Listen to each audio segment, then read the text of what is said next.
오늘 저는 이 말씀 가지고 인생의 어둠 속에서 만난 하나님, 다른 제목으로 한다고 한다면 인생의 어두움을 만났을 때에 라고 하는 제목으로 여러분들과 함께 이 말씀을 좀 나눴으면 좋겠습니다. 여러분, 인생을 살다가 보면 잘 되는 경우도 있지만 사실은 어두움이 찾아오는 경우가 많습니다. 흔히 하는 얘기지만 물질의 어둠도 찾아오고 건강의 어둠도 찾아오고 자녀가 잘못되는 어둠도 찾아옵니다.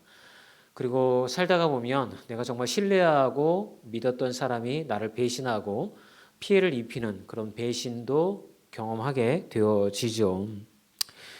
그럴 때 여러분, 신앙인들은 하나님 앞으로 나아갑니다. 예수님을 믿었던 사람들 중에 모르는 사람 없습니다. 인생의 고난 만나고 어려움 만나면 하나님 찾아서 기도하고 하나님께 기도하는 예배의 자리로 나아오라고 하는 사실은 이미 여러분들이 다 알고 있을 것입니다. 그렇지만 기도하고 예배는 하는 자리에 열심히 나와도 우리가 만났던 또는 만나고 있는 인생의 어두움이 해결 안 되는 경우가 허다합니다. 그렇죠? 이거는 저도 알고 여러분들도 알고 있습니다. 오히려 하나님보다 내 주변에 있었던 가족이나 내 주변에 있었던 사람들을 의지할 경우에 그들로 인하여서 도움의 손길들을 통하여서 내 인생의 문제가 해결되는 경우가 오히려 더 허다합니다. 여러분, 오늘 본문에 나오는 다윗도 그런 케이스입니다. 사울 왕이 다윗을 그렇게도 죽이려고 애를 많이 썼습니다. 이리저리 피해 다녔지만 유다 땅 안에서는 피할 길이 더 이상 없었습니다. 그래서 다윗이 생각을 하다가 블레셋 땅으로 도망가기로 결정을 합니다. 그리고 블레셋의 왕이었던 아기스 왕을 찾아가서 자기가 이제 사울 왕의 손에 죽게 되었으니 자기를 도와달라고 부탁을 합니다.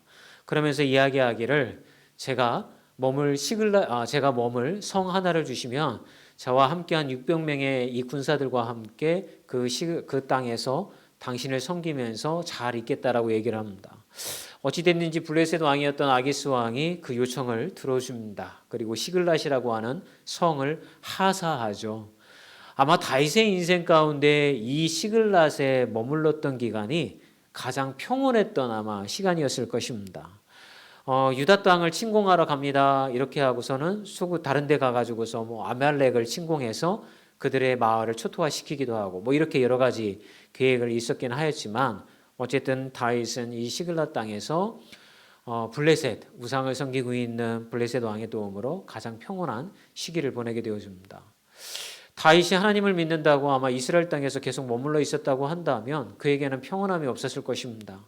사울이 계속해서 죽이려고 했고 사울이 죽이려고 하는 시도도 끊이지 아니하였고 또 그는 도망자의 신세가 되어서 피난길을 옮겨 다니는 동굴에서 머물러야 하는 비참한 인생, 그 시기가 언제 끝날지 모른 채 어려운 시기들을 보냈을 것입니다. 그런데 하나님 아무리 의지했다 하더라도 그와 같은 고난이 끝나지 않을 것만 같아 보였는데 그토록 싫어하던 블레셋 왕을 찾아갔더니 하나님도 해결해 주지 아니하였던 사울 왕의 죽일 것 같은 그런 모든 것들이 다 멈춰지게 되어집니다. 그걸 보게 되어지면 우리는 신앙의 회의감이 찾아옵니다. 그토록 열심히 기도하고 하나님 의지하고 하나님 말씀 의지해서 동굴에서 사울 왕을 죽이지 아니하고 옷깃만 잘랐던 믿음의 사람이었던 다윗이, 그러나 그에게 훈련의 시간이 필요하다 하지만 유대 땅에 머무는 동안 그의 고난은 한시라도 끊이지 아니하였죠. 그런데 하나님 외면하고 그가 사람 의지하여서 블레셋 땅으로 갔더니 그동안 그의 모든 겪었던 고초가 한순간에 다 사라져버립니다. 이 사건을 보게 되어지면 우리는 삶에서 겪는 어려움들이 하나님보다 사람 의지하고 하나님보다 돈 의지하고 하나님보다 무언가 다른 것을 의지하는 게 나의 삶을 평탄하게 만든다라고 하는 것을 체험하게 되어지는 것이죠. 이게 우리가 살아가는 세상입니다. 그렇죠? 그런데 그렇게 사람을 의지하면 어떤 일이 벌어질까요? 사실은 저는 오늘 그 얘기를 여러분들에게 말씀드리고 싶은 겁니다. 다윗이 사람을 의지하였을 때 그의 마음은 그의 인생 가운데 가장 평탄한 시기를 보냈고 점점 하나님을 떠나가기 시작합니다. 그랬더니 그의 인생 가운데 첫 번째는 어떤 일이 벌어졌냐면 하나님이 하나님보다 의지하는 것을 없애버리셨습니다. 사무엘상 27장 1절에서 6절을 공동 번역으로 좀 더 쉽게 우리 현대어로 번역을 하면 이렇게 다가옵니다. 함께 읽어볼까요? 다윗은 속으로 생각하였다. 나는 언제고 사울의 손에 죽을 것이다. 그러니 블레셋 땅으로 망명하는 것이 상책이겠다. 사울은 나를 이스라엘 안에서만 찾다가 결국 단념하고 말겠지. 그러면 나는 그 손에서 벗어나게 될 것이다. 이렇게 생각하고 다윗은 생사를 같이 하던 부하 600명을 거느리고 길을 떠나 가수로 가서 마옥의 아들 아기스 왕에게 몸을 의탁하였다. 다윗 일행은 각자 가족을 동반하고 가수로 가서 아기스에게 몸 붙여 살게 되었다. 다윗이 거느리고 간 두 아내는 이즈라엘 여자 아히노암과 나발의 아내였던 가르멜 여자 아비가일이었다. 사울은 다윗이 가스로 망명했다는 말을 듣고 다시 찾아 나서지 않았다. 다윗이 아기스에게 청하였다. 소인에게 은혜를 베풀어 소인이 가서 살 지방도시 하나를 내어주십시오. 소인이 어찌 왕도에 감히 함께 머물러 있겠습니까? 아기스는 그날로 시글락을 다윗에게 맡겼다. 그리하여 시글락이 이날까지 유다 왕실에 속하게 된 것이다. 좀 전에 여러분들에게 말씀드렸던 것처럼 당장 문제를 해결해 주는 것은 아기스에게 의지하였던 그런 삶이었습니다. 하나님은 사울의 집요한 추격을 막아주시지 않으셨지만 아기스에게 가니까 사울의 추격이 멈췄습니다. 아기스는 다윗을 보호해주고 손까지 주어서 살게 했습니다. 다시 말해서 하나님보다는 아기스가 실제로 더 도움이 되는 것입니다. 그래서 다윗은 아기스의 신임을 얻기 위하여서 애를 썼고 그럴수록 다윗은 하나님을 의지하지 않게 됩니다. 여러분 이 프로세스, 이 과정을 한번 생각해 보셨으면 좋겠어요. 왜 우리가 그토록 돈에 집착을 하는가? 왜 그토록 우리가 서울 안에 집을 장만을 하려고 하는가? 생각을 해보면 어떤 과정이 있습니다. 이게. 근데 그 과정은 우리가 살면서 세상 사람들과의 대화 가운데 체득되어지는 겁니다. 여러분 돈 많아서 좋을 거 많죠? 돈이 많으면 편합니다. 엄청 편합니다. 돈이 많으면 사람들이 그 앞에 우리 앞에 허리를 숙이고 고개를 숙입니다. 그걸 어디에서 경험하게 되어지나요? 사회생활을 하면 체득이 되어집니다. 그래서 그토록 우리는 많은 돈을 소유해야 한다라는 것을 신앙생활 하면서도 사실은 믿고 있습니다. 어쩌면 우리는 그런 세상적인 가치관에 저항하고 있는 거죠. 세상은 그렇게 운영이 되어지고 있는데 우리만 유독 성경에서 그게 아니다라고 이야기를 하는 것 같으니까 교회에 오면 기도가 변질되어지기 시작합니다. 하나님 좀 복 좀 많이 주셔서 물질적인 여유로움과 풍성함이 내게 가득하게 해주시고 여기까지만 기도하면 미안하니까 이거를 좀 다른 사람들에게 나누고 베풀 수 있는 마음도 내게 주시어서 내가 그렇게 살아가게 해주시옵소서라고 하나님과 거래하는 기도가 사실은 많이 행해지고 있습니다. 그런데 돌아보면 우리는 이런 것들을 하나님보다 더 의지하는 과정으로 나아가게 되어지는 거죠. 그래서 사업이 어렵거나 삶이 힘들어진 사람들 중에 교회 찾아와서 울며 하나님 앞에 기도했던 많은 사람들이 있는데 오히려 그 문제가 해결이 되어져서 풍성하게 되어졌을 때에 주일날 안 보이는 사람들도 많이 나타납니다. 사업하느라 바빠서 교회 올 시간이 없습니다. 돈 버느라고 교회에 와서 예배드릴 시간이 없다고 이야기를 합니다. 무언가 잘못되어진 것이죠. 다윗은 그렇게 하나님을 점점 떠나가기 시작하였고 아기스 왕을 의지하기 시작을 했습니다. 사람들이 탈진하고 힘들 때 회복을 위해서 하는 게 여러 가지가 있지만 첫 번째는 즐거움을 찾아가는 겁니다. 그 중에 하나는 여행입니다.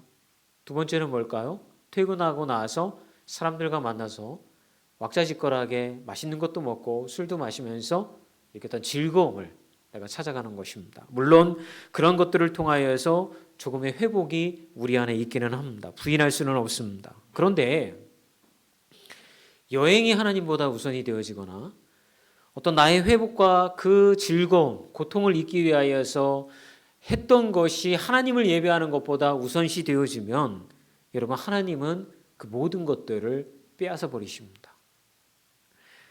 사업이 안 되는 때에 찾아왔던 사람이 사업이 잘 되어서 하나님을 외면하면 하나님은 그 사업을 빼앗아 버리십니다. 여행을 통하여서 너무 즐거웠던 사람이 그것이 오히려 커져서 하나님을 외면하면 하나님은 그 시간과 건강까지도 빼앗아 버리십니다. 언뜻 보기에 시글락은 다윗의 피난처 같았지만 사실은 다윗에게는 영적으로는 감옥이었습니다. 거기서 다윗은 영적으로 무장해제를 당하였고 무기력하게 원수의 손아귀에 붙잡혀 있는 인생이 되었던 것이죠. 시글락은 다윗이 주저앉아서는 안 되는 곳이었지만 다윗은 주저앉았습니다. 그러므로 다윗이 정신을 차리고 다시 하나님을 의지하게 되기 위해서는 이 시글락이라고 하는 다윗의 피난처, 그것이 파괴되어져야 했습니다. 하나님이 뺏으셔야 했습니다. 그 일을 하나님이 하셨습니다. 사무엘상 30장 1절에서 6절까지 오늘 본문이죠. 다시 한번 공동번역으로 읽어보겠습니다. 다윗은 부하를 이끌고 사흘 만에 시글락에 이르렀는데 그때는 이미 네겜과 시글락이 아말렉군에게 약탈당한 뒤였다. 그들은 시글락을 쳐 불을 지르고는 여자를 비롯하여 거기에 있던 사람은 하나도 죽이지 않고 높은 사람 낮은 사람 할 것 없이 모두 사로잡아 갔다. 다윗의 일행이 성에 이르러 보니 성은 불타고 있었고 아내와 아들 딸들은 이미 사로잡혀 간 뒤였다. 다윗과 함께 있던 무리는 소리쳐 울부짖다가 지쳐서 더 이상 울 기운조차 얻게 되었다. 다윗의 두 아내 이즈레엘 여자 아히노함과 가르멜 사람 나발의 아내였던 아비가일도 사로잡혀 갔다. 온 무리는 아들 딸을 잊고 격분해서, 여기가 중요합니다, 다윗을 돌로 쳐 죽이고자 수군거렸다. 여러분 다윗이 왜 지금 어디 갔다가 돌아왔냐면 여러분 블레셋이 유대 그 사울 왕과 이스라엘과의 전쟁이 벌어지게 되어집니다. 그래서 사실은 이 왕이 이 다윗의 군대도 출전하라고 이야기를 합니다. 그래서 다윗이 군대를 끌고서 같이 출전합니다. 속으로는 여러 가지 고민이 많았습니다. 왜냐하면 자기 나라 아닙니까? 아무래도 사울 왕이 밉다고는 하지만 칼을 자기 백성을 죽여야 되는 거 아닙니까? 그 고민하고 있는데 이 작전 회의하는 중에 이 블레셋 장군 중에 한 사람이 아니 저 다윗이 누굽니까? 저거 이스라엘 사람 아닙니까? 근데 우리랑 같이 전쟁에 나갔다가 나중에 이 사람이 돌변해서 마음이 변심이 되어서 우리를 공격하면 우리 어떡하겠습니까? 전쟁에 참가 못합니다. 라고 장군 중에 반기를 드는 사람이 있었던 거예요. 그래서 왕이 돌아가라고 합니다. 시글락으로 돌아가서 이 전쟁하는 기간 동안 너는 오지 말아라. 그냥 거기서 머물러 있어라. 그래서 다윗은 다행이다 이러면서 시글락으로 돌아왔는데 아말렉 군대가 쳐들어와가지고 거기를 초토화시켜버린 것입니다. 근데 더 문제는 뭐였냐면 자기의 가족과 아내와 아이들이 다 포로로 끌려간 건 둘째치고 그것 때문에 자기와 함께했던 600명의 군사들이 울다가 지친 다음에 나중에 뭘 모의를 하게 되어지면 다윗을 죽이자. 분풀이할 대상이 필요했던 겁니다.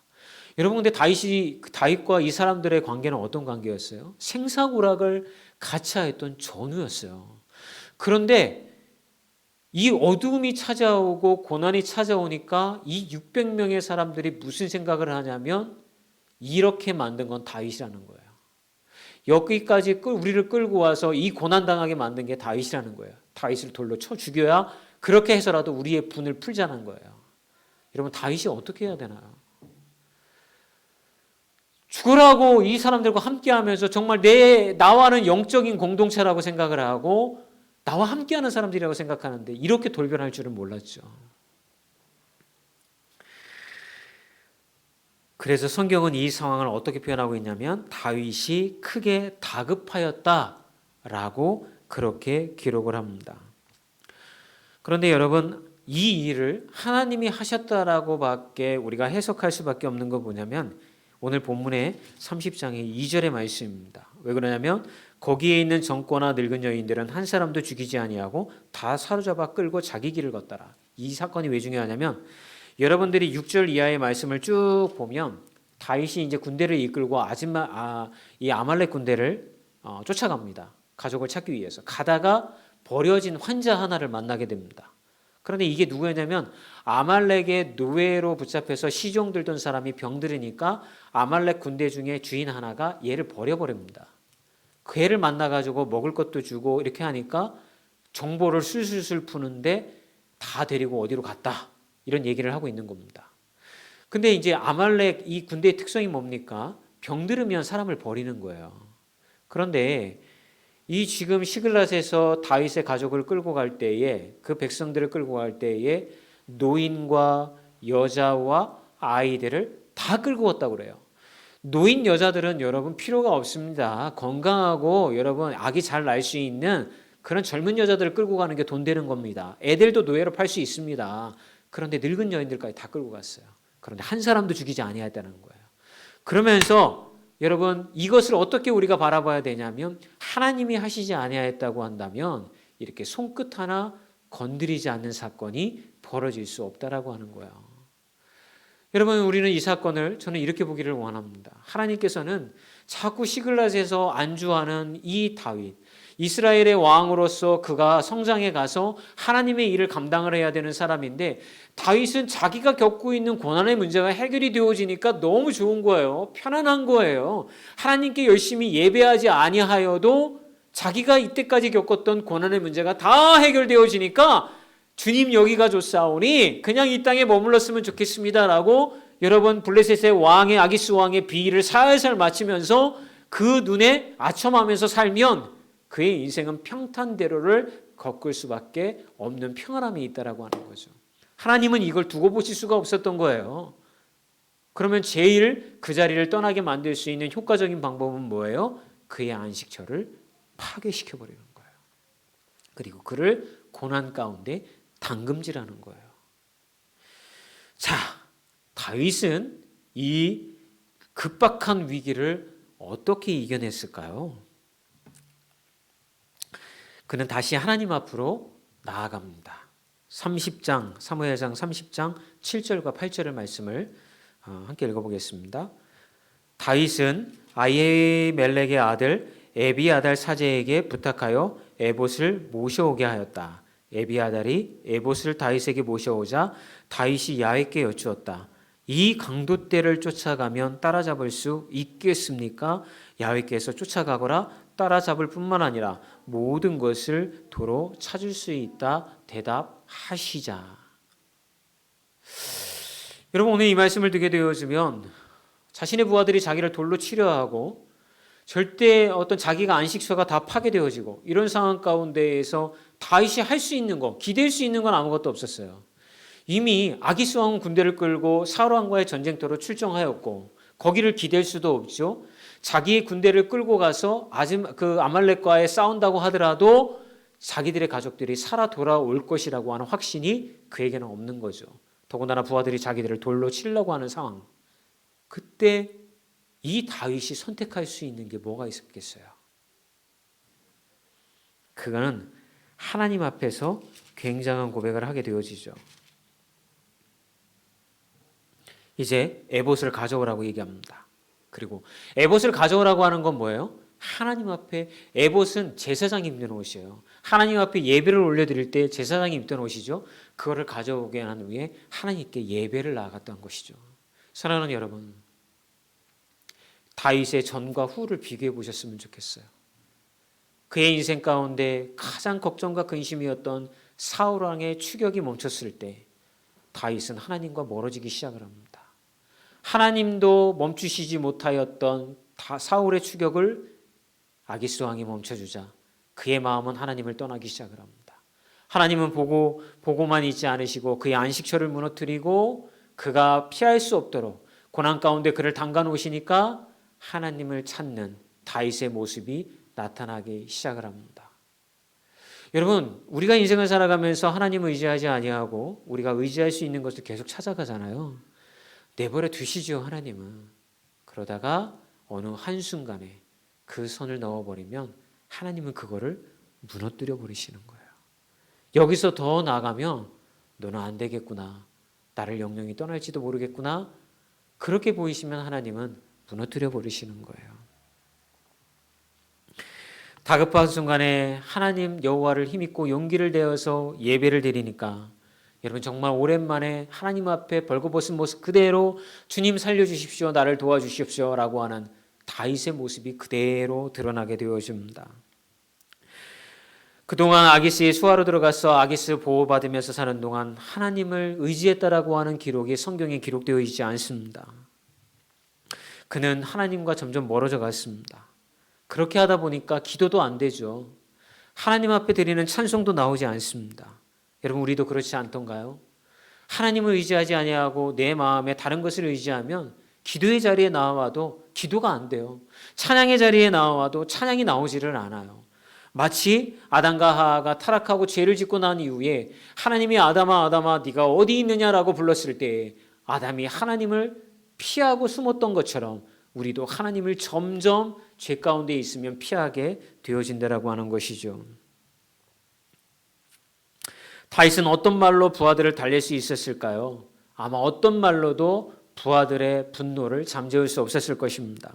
그때 다윗이 할 수 있는 유일한 한 가지가 있었습니다. 하나님을 예배하는 예배의 자리로 나갔던 것입니다.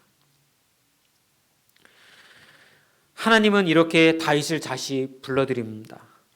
그리고 다윗을 통하여서 하나님의 영광을 드러내시기를 원하십니다. 다윗은 거기서 용기를 얻고 그 군사들에게 이야기를 합니다. 여러분, 하나님이 내게 응답하셨습니다. 우리가 지금 쫓아가면 우리의 가족을 다 찾아올 수 있다고 하니까 다시 한번 용기를 내어서 우리 쫓아갑시다. 그리고 나서 600명이 다윗과 함께 아말렉 군대를 쫓아갑니다. 그런데 중간에 가다가 얼마나 빨리 쫓아갔는지 거기서 200명이 지쳐서 낙오를 합니다. 말씀을 읽지는 않았지만 여러분들이 계속 읽으시면 거기에 그 사건이 나오게 되는 거죠. 다윗은 거기서 남아있는 400명을 데리고 다시 쫓아갑니다. 그리고 마침내 아말렉 군대를 쳐서 자기의 가족을 다 데려오게 되어지는 것이죠. 여러분 이 사건이요, 하나님이 다윗을 회복시키는 사건으로밖에 볼 수 없는 이유가 있어요. 다윗이 이 시글랏으로 돌아와서 자기의 가족들을 다 찾아와서 시글랏에 머물고 있는 동안 이 블레셋과 사울왕의 군대, 이스라엘의 군대가 전쟁을 하는 과정에서 사울왕과 그의 아들이었던 요나단이 전쟁터에서 전사를 하게 되어집니다. 그리고 나중에 한 사람을 다윗이 만나게 되어집니다. 그가 그에게 급하게 묻습니다. 전쟁이 어떻게 되었느냐?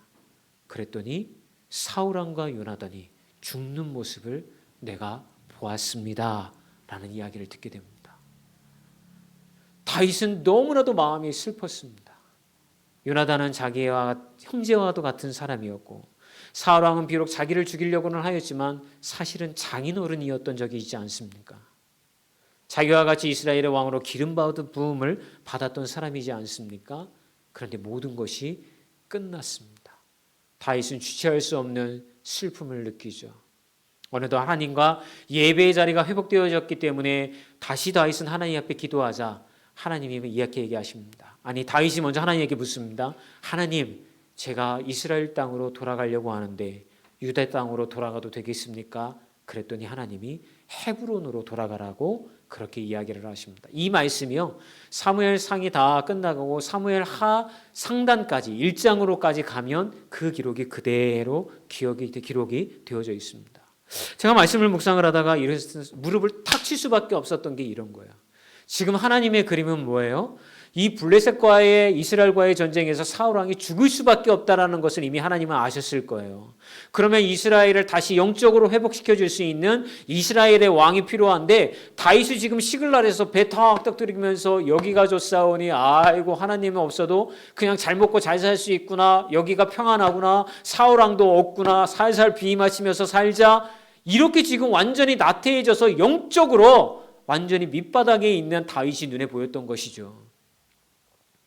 그래서 다윗의 안식처를 파괴하시고 하나님은 그에게 다시 하나님과의 관계를 회복시키시고 이스라엘의 왕으로 차근차근 하나님이 준비시키고 계셨다라고 하는 거예요. 여러분 이 말씀을 우리 삶에 가져오면 마찬가지지 않습니까?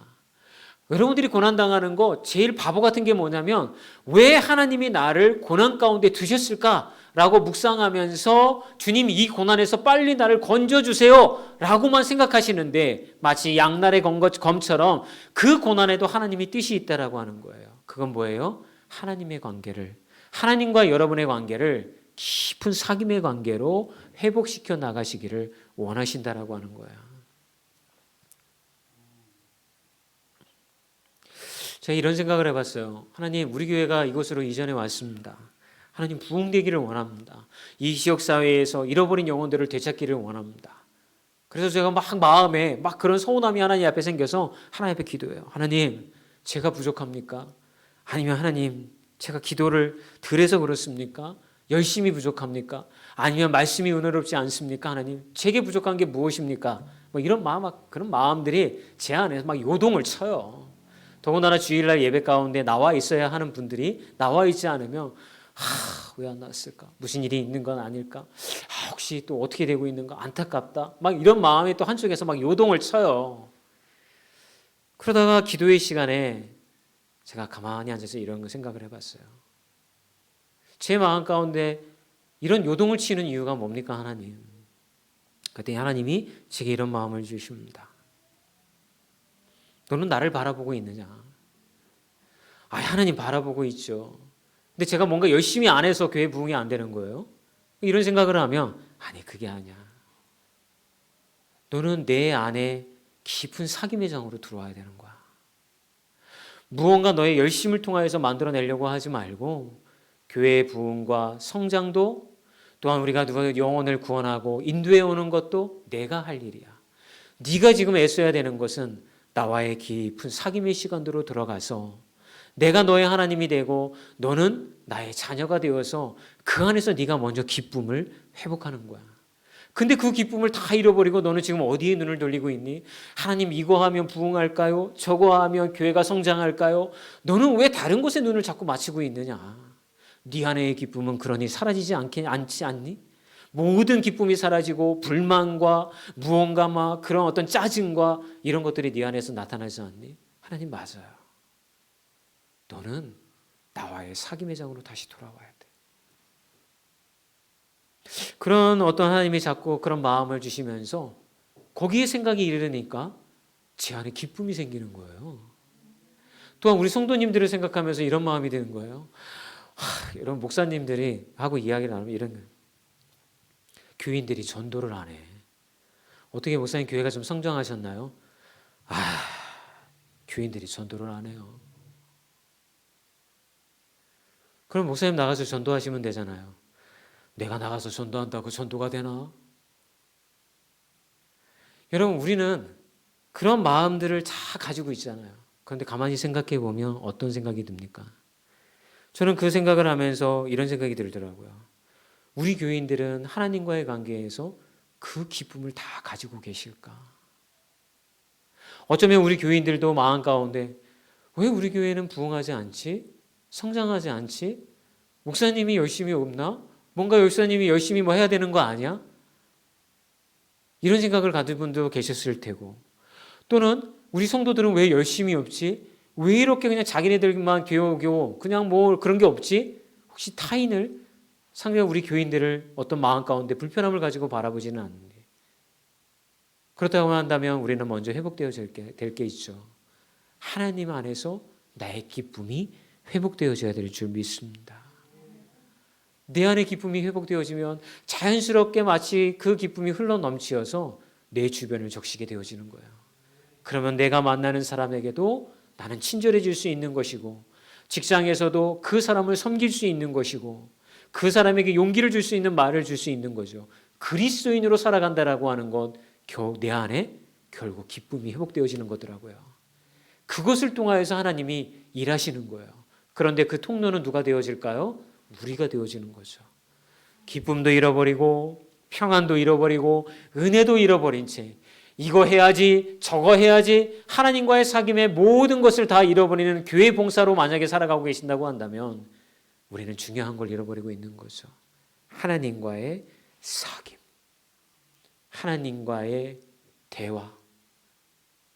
우리는 대화를 나누면 늘 하나님 이거 해주세요. 이 문제 해결해 주세요. 축복해 주세요. 이 문제가 너무 힘들어요. 늘 이런 기도만 하지.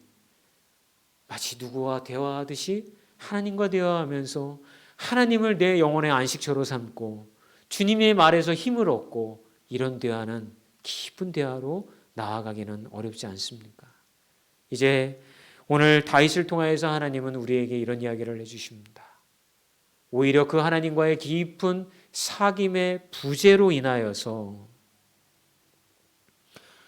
하나님을 외면하고 다른 것을 의지하고 있지는 않은가. 저에게 이 말씀은 이렇게 다가오고 있는 거죠. 너는 성도들을 의지하고 있는 것은 아닌가. 무언가 다른 것을 의지하고 있는 것은 아닌가. 그렇다고 한다면 오늘 이 다윗을 향했던 메시지가 저에게는 이렇게 얘기하고 있는 거죠. 너도 먼저 내 안에서 나와의 교제를 통하여 기쁨을 회복하지 않겠니? 저는 이 말씀이 저에게 다가오니까 너무 좋더라고요. 내가 중요한 것을 놓쳤구나. 앞에 보이는 것만 어떻게 할까? 공사를 어떻게 할까? 저걸 뭘 어떻게 할까? 그게 중요한 게 아니라 너도 내 자녀이니 네가 먼저 회복되어져야 하지 않겠니? 라고 초청하는 메시지로 저에게 다가오셨습니다.